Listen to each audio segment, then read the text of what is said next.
Hi, it's me again with Corel tips and tricks. I'm going to attempt to show you. I'm having trouble with my recording. It's probably my computer because I did it some other way. So I've done it twice. I'm going to break this video up into two videos because it's waste of time when it doesn't work. This looks a little difficult, especially when you look at that, but I've done all the math for you.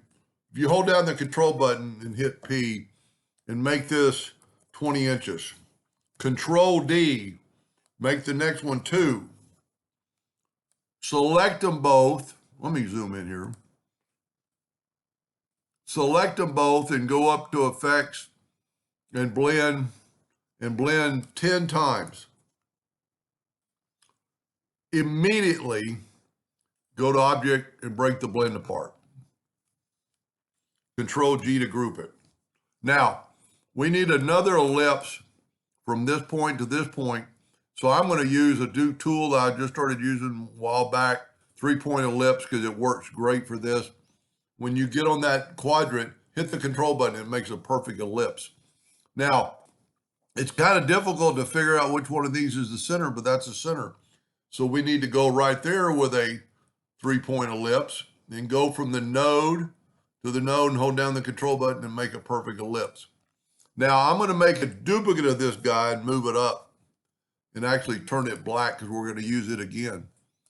Now I'm going to select both these and I'm going to blend them 4 times.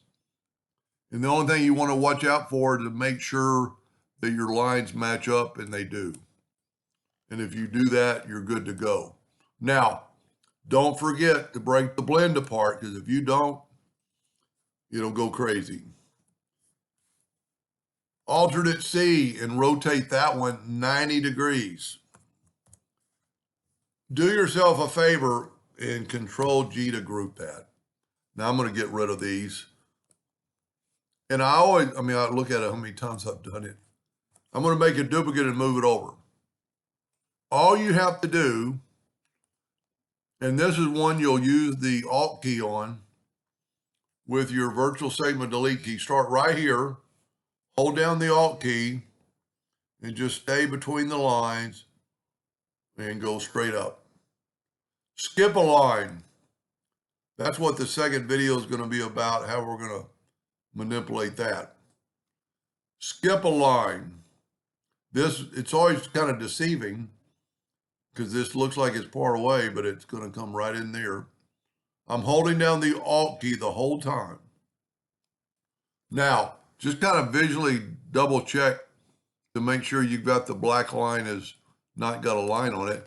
And because you have this grouped, you can use the Smart Fill tool. I'm going to go and do that blue and go there, there, and there. Now I'm going to move this out of the way because we're working in the center of the page.